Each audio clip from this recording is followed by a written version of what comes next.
ഇന്ന്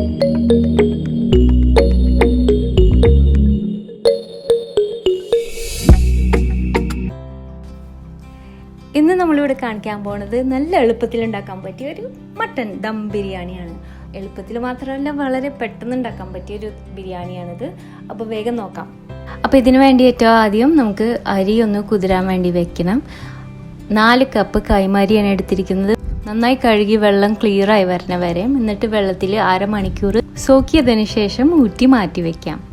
പിന്നെ വേണ്ടത് 1/4 കിലോ മട്ടൺ, കുറച്ച് എല്ലുള്ള കഷ്ണങ്ങൾ, ഒരു മീഡിയം സൈസായിട്ട്. ഇവിടെ ഞാൻ കുറച്ച് ചെറിയ പീസസാണ് എടുത്തിരിക്കുന്നത്, കുറച്ചും കൂടി വലുതാവാം. അതും നന്നായി കഴുകി ഡ്രെയിൻ ചെയ്ത് വെച്ചിട്ടുണ്ട്. 5 ഇടത്തരം സൈസ് സവാള നേരിയതായിട്ട് അരിഞ്ഞു വെച്ചിട്ടുണ്ട്.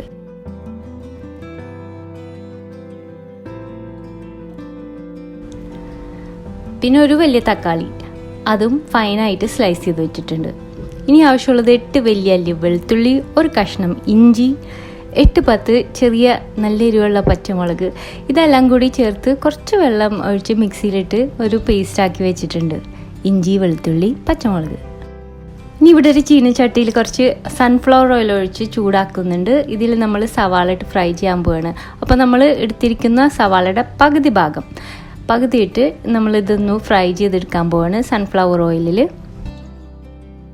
നല്ലൊരു ഗോൾഡൻ ക്രിസ്പ് ആവണ വരെ. അപ്പോൾ ഈ ഒരു സ്റ്റേജ് എത്തിക്കഴിഞ്ഞാൽ പെട്ടെന്ന് കറുത്തു പോകും. നന്നായിട്ടൊന്ന് ഇളക്കാം. നല്ലൊരു ഗോൾഡൻ ആയതിനു ശേഷം പെട്ടെന്ന് ഇത് എണ്ണയിൽ നിന്ന് കോരി മാറ്റണം.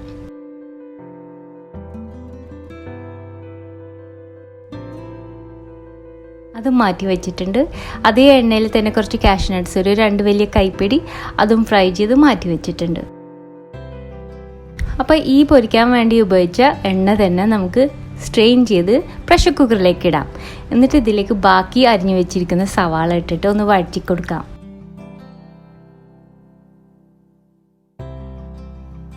അപ്പോൾ ഇവിടെ ഒരു കാര്യം മറന്ന്, 1/2 ടീസ്പൂൺ പെരിഞ്ജീരകം ആദ്യം ആ എണ്ണയിലേക്ക് ഇട്ട് കൊടുക്കുന്നതായിരുന്നു. വലിയ ജീരകമില്ലേ, അത് ആ എണ്ണയിലേക്ക് ഇട്ടിട്ട് ഒന്ന് പൊട്ടിക്കണമായിരുന്നു ആദ്യം. സാരമില്ല, നമുക്ക് ഇട്ട് കൊടുക്കാം. എന്നിട്ടിട്ടാൽ മതി കേട്ടോ സവാള. എന്നിട്ട് സവാള വഴറ്റി ചെറിയൊരു കളർ മാറി തുടങ്ങുമ്പോൾ നമുക്ക് അരിഞ്ഞു വെച്ചിരിക്കുന്ന ടൊമാറ്റോസും ആ ഇഞ്ചി, വെളുത്തുള്ളി, പച്ചമുളകിൻ്റെ പേസ്റ്റ് ഇതും കൂടി ചേർത്ത് കൊടുക്കാം ഒരുമിച്ച്. ഇഞ്ചി വെളുത്തുള്ളിയുടെ പച്ചമണം ഒന്ന് മാറണം, ടൊമാറ്റോസ് ഒന്ന് ഉടഞ്ഞു വരണം. അപ്പോൾ ഇതിലേക്ക് 1 ടീസ്പൂൺ മഞ്ഞൾപ്പൊടിയും 1 ടീസ്പൂൺ കുരുമുളക് പൊടിയും ഇട്ട് കൊടുക്കണം. ഒന്ന് മിക്സ് ചെയ്ത് കൊടുത്തതിന് ശേഷം 1 കൈപ്പിടി നല്ല ഫ്രഷ് പുതിന ഇലയും 1 കൈപ്പിടി മല്ലിയില, ഇതും കൂടി ഇട്ട് ഇലകളൊന്ന് വാടി വന്നാൽ മതി. അപ്പോൾ നമുക്ക് 1 ടീസ്പൂൺ നാടൻ ഗരം മസാല ഇട്ട് കൊടുക്കാം. 2 ടേബിൾ സ്പൂൺ നല്ല കട്ടി തൈര്, നല്ല സ്പീഡിലൊന്ന് ഇളക്കി കൊടുക്കാം, തൈര് ഇങ്ങനെ പിരിഞ്ഞു പോകാണ്ടിരിക്കാൻ വേണ്ടിയിട്ട്. എന്നിട്ട് നമ്മൾ മാറ്റി വെച്ചിരിക്കുന്ന മട്ടൻ ചേർത്ത് കൊടുക്കാം. ഇതിനി തീ കുറച്ച് വെച്ചിട്ട് ഈ മസാലയിൽ നന്നായിട്ടൊന്ന് മിക്സ് ചെയ്ത് കൊടുക്കണം. മസാല മട്ടനിൽ നന്നായിട്ട് പിടിക്കണം. ഇതിലേക്ക് ഇനി ഉപ്പ് പാകത്തിന് ഇട്ട് കൊടുക്കാം. 1 ടീസ്പൂൺ അല്ലെങ്കിൽ 1/4 ടീസ്പൂൺ, നിങ്ങളുടെ പാകത്തിന്. അത് നന്നായിട്ടൊന്ന് മിക്സ് ചെയ്ത് കൊടുക്കാം. എന്നിട്ട് 1 കപ്പ് വെള്ളം ഒഴിച്ച് കൊടുക്കണം. വെള്ളം കൂടുതൽ വേണ്ട, 1 കപ്പ്. എൻ്റെ മേശ എന്ന് പറഞ്ഞാൽ 240 മില്ലിയുടെ കപ്പാണ് ഉപയോഗിക്കുന്നത്. ഇതിലേക്ക് 1 ടേബിൾ സ്പൂൺ ആ ഫ്രൈ ചെയ്ത് വെച്ചിരിക്കുന്ന സവാളയും കൂടി മുകളിൽ ഇട്ട് കൊടുക്കാം. പ്രഷർ കുക്കർ അടയ്ക്കാം. എന്നിട്ട് നിങ്ങളുടെ മട്ടൻ്റെ വേവ് അനുസരിച്ചിട്ട് കുക്ക് ചെയ്തെടുക്കാം. അപ്പോൾ ഇവിടെ ഒരു 8-10 സ്റ്റീമായി മട്ടൻ നന്നായിട്ട് വെന്ത് വരാൻ. മറ്റൊരു ചുവട് കട്ടിയുള്ള പാത്രത്തിൽ നമുക്ക് ചോറുണ്ടാക്കാൻ വേണ്ടി നോക്കാം. അതിനുവേണ്ടി 8.5 കപ്പ് വെള്ളം, ഞാൻ പറഞ്ഞില്ലേ 240 മില്ലിയുടെ കപ്പാണ്, 8.5 കപ്പ് വെള്ളം. അതിലേക്ക് 6 പച്ച ഏലയ്ക്ക, 6 ഗ്രാമ്പു, 2 ചെറിയ നുള്ള് ജാതിപത്രി, 2 സ്റ്റിക്ക് സിനമൺ, കറുകപ്പട്ട. ഉപ്പ് ചേർത്ത് കൊടുക്കണം. 3.5 ടീസ്പൂണാണ് ഞാൻ ചേർക്കുന്നത്. അതിൻ്റെ ഒപ്പം 4 ടേബിൾ സ്പൂൺ RKG നെയ്യ്,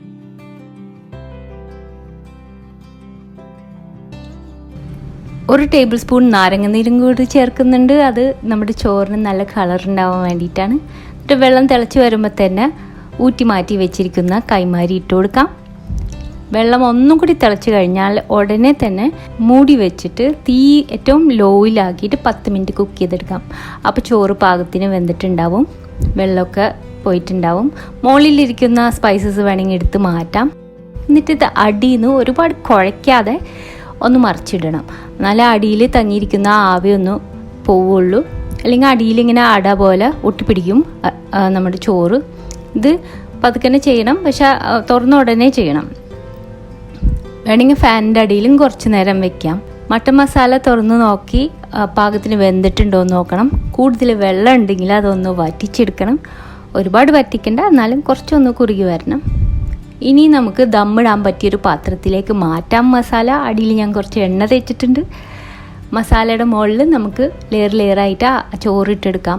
കട്ടകളൊക്കെ ഉണ്ടെങ്കിൽ അതൊന്ന് പതുക്കനെ ഇങ്ങനെ ഉടച്ചു കൊടുക്കണം. ചോറ് കുഴഞ്ഞു പോവാതെ ഒരുപാട് അമുക്കാതെ മുകളിലൊന്ന് നമുക്ക് സ്പ്രെഡ് ചെയ്ത് കൊടുക്കാം. എന്നിട്ട് നമുക്ക് ദം ചെയ്യാം. അപ്പോൾ പഴയ വീഡിയോയിൽ ഞാൻ കാണിച്ച പോലെ തന്നെ മൈദ മാവ് വെച്ചിട്ട് ഇതുപോലെ ദം ചെയ്യണേന് ഏറ്റവും നല്ലത്. ആവി തീരെ പോവാണ്ടിരിക്കാൻ വേണ്ടിയിട്ട്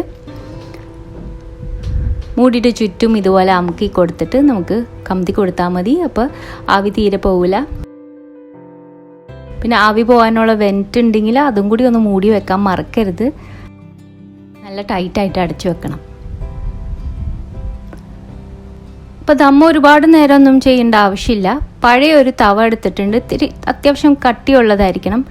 ആ തവ വെച്ച് നന്നായി ചൂടായതിന് ശേഷം നമുക്ക് ഈ പാത്രം വെച്ച് കൊടുക്കാം. എന്നിട്ട് ഏറ്റവും ചെറിയ തീയിൽ 10 മിനിറ്റ് ദമ്മ് ചെയ്താലും മതി. എന്നിട്ട് ഫ്ലെയിം ഓഫ് ചെയ്തതിന് ശേഷം ഒരു 20 മിനിറ്റ് തുറക്കരുത്.